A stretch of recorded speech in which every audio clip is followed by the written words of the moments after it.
កាន់វគ្គទី4គឺយើងនៅសល់បេក្ខជនដែលបង្ហាញនៅក្នុងវគ្គនេះចំនួន2រូបចាហើយនេះឃើញថាបេក្ខជនរបស់យើងចាប់ប្អូនប្រុសមិចឆៃលៀងកំពុងតែត្រៀមខ្លួនរួចរាល់ហើយនៅក្នុងការបង្ហាញសមត្ថភាពជូនដល់គណៈកម្មការនិងលោកអ្នកនៅតាមគេហដ្ឋានបាទអរគុណចា៎ចាសូមជម្រាបការទស្សនាដូចតទៅ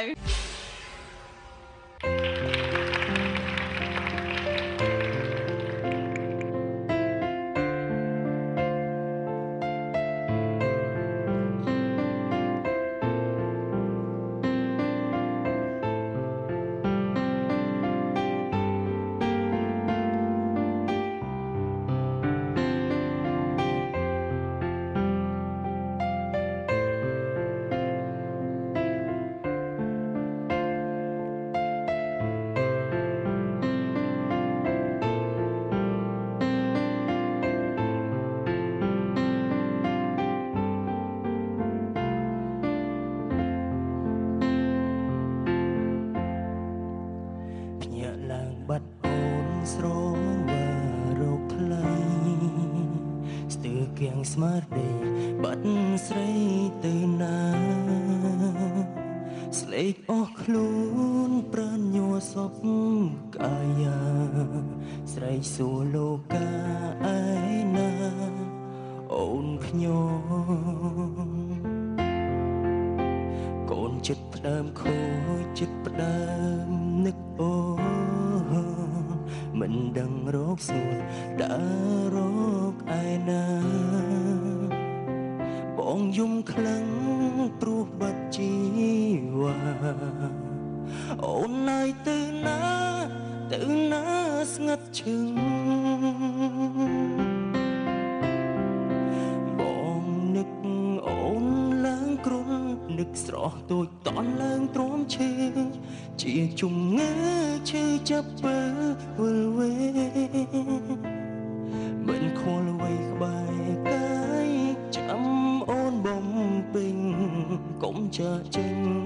វិលវិញណាស្រស់ស្រីបងនឹកអូនឡើងឈឺជាជំងឺឈឺបាត់បេះដូងអូននៅអូននឹមនួនទៅណាហើយអូនស្រីដាច់ខ្យល់ស្លាប់ភ្លាមបើមិនឃើញស្រីវិលក្បែរបង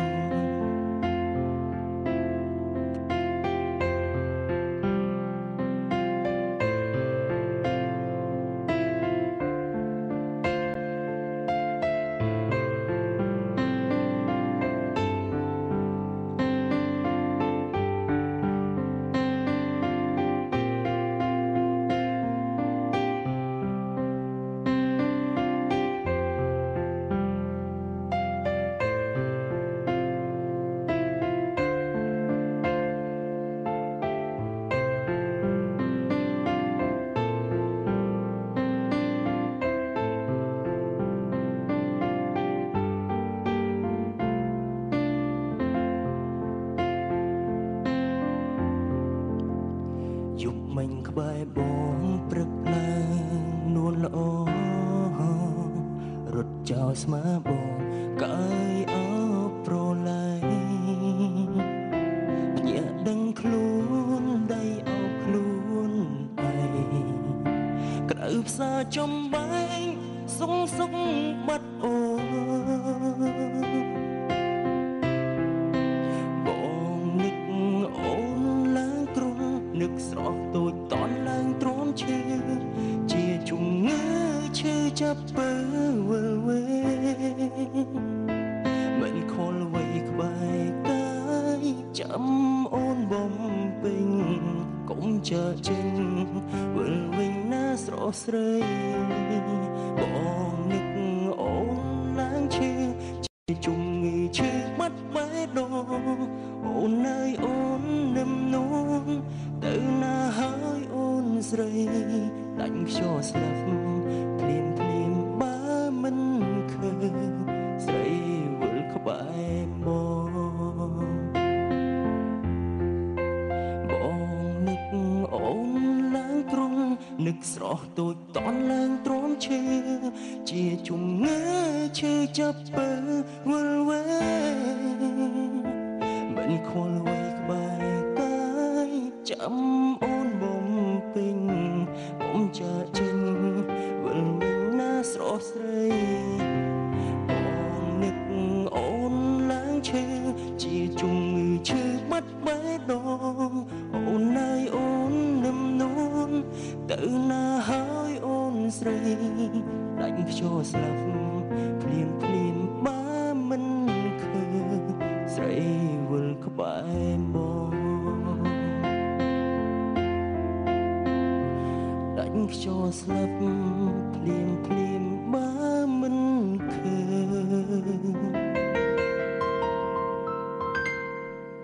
ស្រីវិលក្បែរមក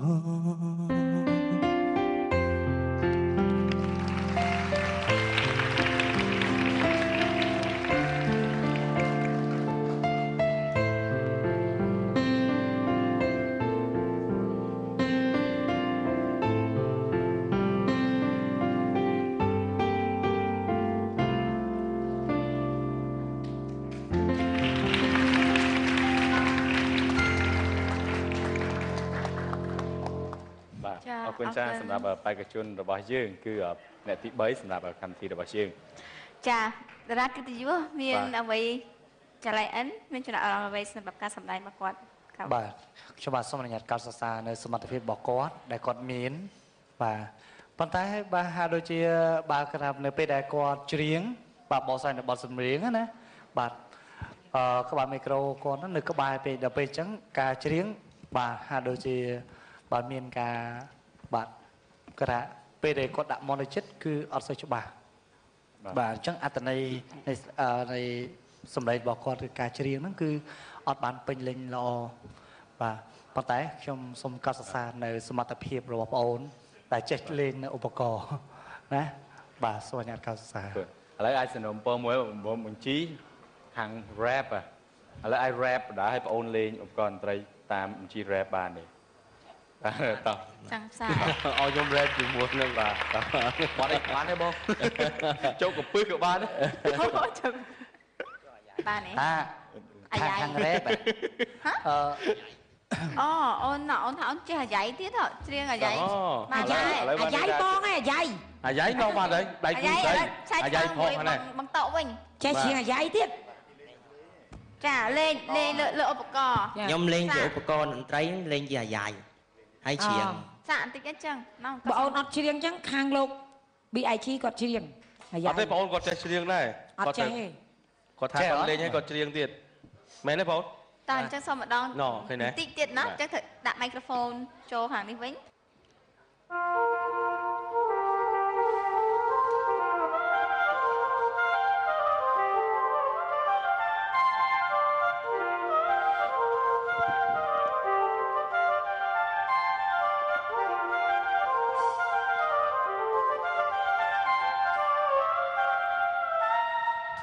សូមគោរពគណៈកម្មការមានលោកឥតសេដ្ឋាអ្នកវោហាសម្ដី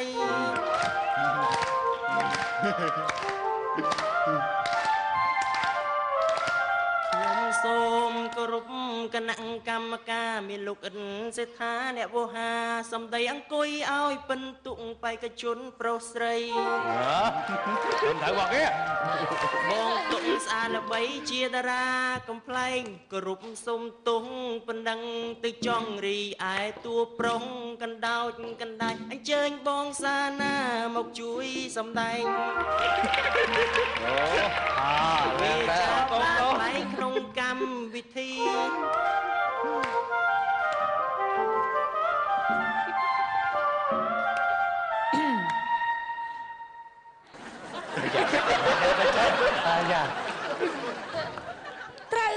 ត្រូវហើយអ្នកកំឡុងអ្នកជាងសានស្រស់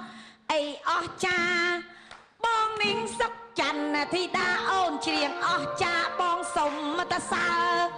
ពេលអូននេះធ្វើដំណើរបងសុំតសើសែនអស់ចា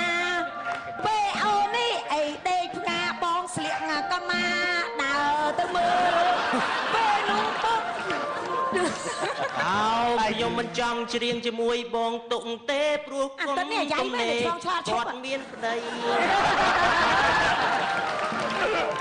ទេគេទំនេរបងមានប្តីទៀត ខ្ញុំមិនចង់ច្រៀងជាមួយបងតុងទេព្រោះខ្ញុំទំនេរគាត់មានប្តីច្រៀងស្រួលមិនស្រួលបោលហុយដី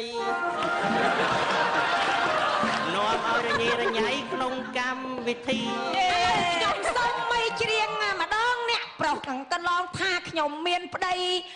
ចុះអ្នកប្រុសយាយស្មាងលើអីថាខ្ញុំមានប្តីពេលនោះខ្ញុំមានកន្លែងណាអ្នកកំចេះតែថាខ្ញុំនៅកំមុំ យោយោ ខ្ញុំនៅកំមុំជាក៏មិនទាន់មានប្តី ខ្ញុំចង់ច្រៀងយូរដែរជាមួយគាត់ប៉ុន្តែគាត់ថាមកតាមផ្លូវជួបអ្នកអាយ៉ៃច្រើនពេក ចាអរគុណច្រើនសមត្ថភាព ចាបងសុំសួរតិចណាមានឈាមជ័រអីអ្នកខាងអាយ៉ៃអីឬក៏អ្នកខាងកាត់សក់បង្កក់សេរីកូនពិធីមង្គលការអីអូន ការពិតទៅសិល្បៈអាយ៉ៃហ្នឹងអត់មានទេប៉ុន្តែខ្ញុំចូលចិត្តសិល្បៈបុរាណខ្មែរចូលចិត្តយកមកលេងជាឧបករណ៍សម័យអញ្ចឹងហ៎ អនាគតអូនច្រៀងអាយ៉ៃល្អអញ្ចឹងទៅវិញកាត់អាវកត្រង់ក្បិនកាត់សក់មួយដងណាកាត់សក់មួយដង ចាបានប្រុសស្អាតឲ្យក្មេងទៀត បងមិនបាច់ទេបានប្រុសស្អាតដល់ឯងអញ្ចឹងណា ដល់មើលសក់កូនកន្លងកុំអស់លីង តែមក lại cắt nương bụng em ចង់និយាយតែ3អត់មានរោងសោះក៏តេទៅអូនឯងញាប់តា ចាអរគុណច្រើនឥឡូវនេះសូមឲ្យគណៈកម្មការរបស់យើងចាប់បងប្រអសិដ្ឋាផ្ដល់ជូននៅចំណាប់ អរគុណបងប្អូនមានការវិវត្តច្រើនមែនតើពីការសម្ដែងលើកទី1ព្រោះតែប្រហែលជាលើកទី1បងប្អូនមានអារម្មណ៍ភ័យផងខ្លាចខុសផងអញ្ចឹងណាបានការណែនាំពីបងគណៈកម្មការឲ្យយកទៅវិវត្តខ្លួនឯងគឺមានភាពរីកចម្រើនមិនថាការប្រើម្រាមដៃការប្រើកដៃហើយនឹងការប្រើទឹកមុខទៅតាមអត្ថន័យខ្លឹមសាររបស់បទភ្លេងហើយនឹងអត្ថន័យខ្លឹមសាររបស់ចម្រៀងសូមសរសើរបងបាទ ចាហើយនេះយល់អត់ពីជាអាយ៉ៃ អត់យល់ផង ក្រែមានអាយ៉ៃអត់ អត់ទេអត់មានយាយផងគេ មានអ្វីដែលស្រៀងហ្នឹងហ៎ យើងអត់គ្រាន់តែគឺជានិយាយ rap និយាយគ្នាម្នាក់តមកចឹង រ៉េបានតែយ៉ាងណាំ style គាត់រឿងដូចនិយាយគ្នាដូចនិយាយលេងសើចអានឹងគឺជាសរសើរមែនទេបាទពេលធ្វើគេដាក់យើងធ្វើលេងភ្លេងផងអានឹងគឺជា rap ចឹងខ្ញុំមិនដែលឃើញលើកទី1បាទ ចាសូមអរគុណឥឡូវនេះសូមឲ្យបងអូនអាចចាសម្រាប់បានរងចាំស្ដាប់រដ្ឋផលនៅរយៈក្រោយហើយយើងក៏មានចាបេក្ខជន